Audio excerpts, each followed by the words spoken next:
UP के संभल में DM का एक आदेश जारी हुआ है। शिक्षिका को मैडम नहीं दीदी कहेंगे अब छात्र। शिक्षकों को गुरुजी कहा जाएगा। प्राइमरी स्कूलों के लिए आदेश जारी कर दिया गया है। अभिवादन में बच्चे बोलेंगे नमस्ते या फिर जय हिंद। टी शर्ट नहीं भारतीय परिधान में आएंगे गुरुजी, यानी कि जो शिक्षक होंगे, जो टीचर्स होंगे, वो अब टी शर्ट या जीन्स पहन करके स्कूल नहीं आएंगे। डीएम साहब का फरमान है कि अब सरकारी स्कूलों में बच्चे लेडी टीचर को मैडम नहीं दीदी या बहन जी कहेंगे। वहीं शिक्षक अब गुरुजी कहलाए जाएंगे। साथ ही डीएम साहब ने आदेश दिया है कि गुरुजी स्कूलों में जीन्स टी शर्ट पहनकर भी नहीं आएंगे।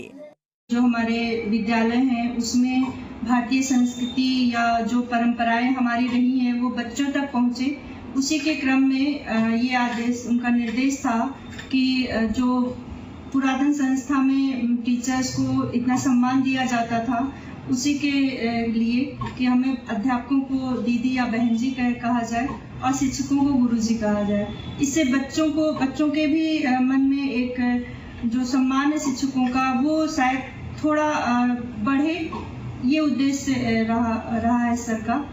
डीएम साहब ने यह आदेश दिया है कि मास्टर साहब अभिवादन के लिए नमस्ते और जय हिंद बोलेंगे। साहब का फरमान आया तो कांग्रेस ने इस पर सवाल भी उठा दिए। डीएम साहब कौन होते हैं सब तुगलकी फरमान जारी करने वाले? पहले से संविधान में जो लिखित चीजें हैं वो सारी की सारी चीजें होनी चाहिए और डीएम साहब संघ शास्त्रियों के सामने झुक करके अपने पद की गरिमा को न गिराएं तो बेहतर है। सरकारें आती रहती हैं, सरकारें जाती रहती हैं। आपको ये कुर्सी किसी सरकार ने नहीं दी है, संविधान ने दी है, इसलिए बेहतर हो आप संविधान शास्त्री बने। पहले यूपी के सरकारी स्कूलों में डिजिटल हाजिरी का आदेश के बाद अब संभल के डीएम का नया फरमान सुर्खियों में है। सवाल ये है कि यूपी के स्कूलों में इस तरह के आदेश का मतलब क्या है? शिक्षकों के लिए सिर्फ गुरुजी और दीदी ही क्यों? क्या स्कूलों को सिर्फ हिंदू संस्कारों के हिसाब से ढालने की कोशिश है? करेंगे बड़ी बहस। हमारे साथ होंगे खास मेहमान। बने रहिए जी न्यूज के साथ। तो बहस शुरू करें, लेकिन उससे पहले सुन लीजिए बीजेपी इस पर क्या कह रही है। देखिए, उत्तर प्रदेश में योगी आदित्यनाथ जी की सरकार बनने के बाद से लगातार बेसिक शिक्षा परिषद के विद्यालयों की आज गुणवत्ता में सुधार हुआ है। शिक्षा का स्तर लगातार बढ़ा है, विद्यार्थियों की संख्या लगातार बढ़ी है। स्कूलों में शिक्षकों की उपस्थिति को सुनिश्चित कराने के लिए और हर तरह के पठन पाठन को सुचारू रूप से चलाने के लिए सरकार ने लगातार प्रयत्न किए हैं, लगातार प्रयास किए हैं। और आज मदरसों की जिस तरह की स्थितियां हैं उसकी स्थितियों को लगातार मॉडर्नाइज करने के लिए सरकार प्रयास कर रही है। ये बाल अधिकार संरक्षण आयोग की रिपोर्ट थी और उस रिपोर्ट के अनुपालन में उत्तर प्रदेश की सरकार ने निर्णय किया है। हमारे साथ दो मेहमान जुड़ रहे हैं। विनोद बंसल प्रवक्ता है वीएचपी के, हाफिज नूर अहमद अजहरी हैं जो कि इस्लामिक स्कॉलर हैं। विनोद बंसल साहब, अभी आपने सुना कांग्रेस की प्रतिक्रिया। कांग्रेस कह रही है कि ये नियम, ये कानून क्यों, जबकि देश के अंदर संविधान है। मुझे समझ में नहीं आता कि कांग्रेस भारत की है या पाकिस्तान की। आखिरकार ये जो नियम जो बनाए गए हैं वो भारतीय नियम ही तो है।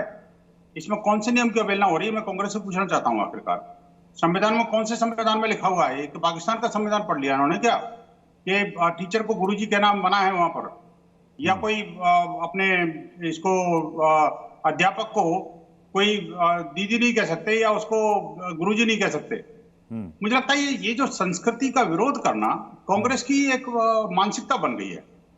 मुझे समझ में नहीं आ रहा कि उनको ताली बजानी चाहिए जिस विषय पर लेकर के, सिर्फ चूंकि विरोधी दल है इसलिए विरोध करना है, ये मानसिकता ठीक नहीं है। ये मानसिकता भी कांग्रेस को सुधारनी पड़ेगी। हाफिज नूर अहमद अजहरी साहब, वेलकम कीजिएगा इसका आप। अगर अरे मुसलमान स्कूल है, भारत में रहते हैं, अरे भारत के मुसलमान तो राम राम भी बोलते हैं, आप तो नमस्ते का विरोध कर रहे हैं। अरे भाई ये कांग्रेसी संस्कृति है, ये कांग्रेसी संस्कृति है जो देश से बाहर ले जाना चाहती है। कमाल की बात है। आप देखो प्रत्येक ये कह रहे मुसलमान बच्चे नमस्ते कैसे बोलेंगे? आप मुझे बताइए। मजार पर चादर चढ़ा सकते हैं, वो भारत माता की जय नहीं बोलेंगे, अब नमस्ते भी नहीं बोलेंगे। मुझे हाफिज जी मुझे एक बात समझाइएगा। आपने कहा कि दीदी या गुरुजी कहने में कोई दिक्कत नहीं है, लेकिन मुसलमान बच्चे नमस्ते क्यों कहें? अरे कई सारे हमारे मुस्लिम दोस्त हैं, मुस्लिम भाई हैं जो नमस्ते भी कहते हैं, प्रणाम भी कहते हैं, उनको तो कहीं कोई आपत्ति नहीं होती। क्या दिक्कत है? ये हाफिज साहब भी नमस्ते बोलते हैं टीवी से बाहर आके। तब हम कोई बात करें आगे आपसे। ये बंसल जी की आदत है, डिबेट में जिस डिबेट में बैठते हैं ये इनको अपनी बात कहनी दूसरे के। अच्छा बोलो आप। नहीं अभी आपने कहा ना, मैं विनोद बंसल जी के पास जाऊंगा, लेकिन हाफिज जी मुझे एक बात बता दीजिए, आपने कहा कि मुसलमान बच्चे नमस्ते क्यों कहेंगे, क्या दिक्कत है साहब नमस्ते कहने में, मुझे बताइए ना हाफिज जी, नमस्ते में क्या प्रॉब्लम है? इस शब्द में कांटे लगे हुए हैं क्या नमस्ते में? तीस भाई खुले लफ्जों में मैं इधर उधर की बात करना ही नहीं चाहता। नमस्ते एक हिंदू मजहब का एक सलाम है, जैसे हमारे यहाँ अस्सलाम वालेकुम कहते हैं। नमस्ते क्या आप नहीं है, ये भारतीय संस्कृति का सलाम है। अरे भैया ये किसी भी स्कूल सलाम नहीं है ये, नमस्ते मतलब नमस्ते, आपको मैं नमन करता हूँ। अरे भाई मैं तो आपको नमन कर रहा हूँ भाई साहब। अरे नमन करना बात नहीं है, कमाल है यार, कैसी बात कर रहे हो? नमन अल्लाह करते हैं, यही तो आपसे कहना चाहते हैं हम नमन अल्लाह के सिवा किसी को नहीं है। भाई साहब डंडा पड़े तो आप सबको नमन करते हैं, आप डंडे की आप कुछ नहीं है। कांग्रेस के ये प्रवक्ता, कांग्रेस और कांग्रेस की जो सोच के जो लोग है ना, जो जिहादी सोच के लोग है ना, अल्लाह को नहीं डंडा को प्यार करते हैं, डंडा को सलाम करते हैं। कमाल लगाने वाली बात है आप, कमाल की बात। मुझे लगता है ब्रेक नहीं चलाइए। और सुनिए, ये जो हाफिज साहब कह रहे हैं कि दीदी या गुरुजी कहने में कोई दिक्कत नहीं है, लेकिन मुस्लिम बच्चे नमस्ते क्यों कहेंगे, मतलब ये ऑर्डर आ गया। अब जाहिर सी बात है कि इस पर बहस अब दूर तक जाएगी। बहुत बहुत शुक्रिया आप दोनों का हमारे साथ जुड़ने के लिए।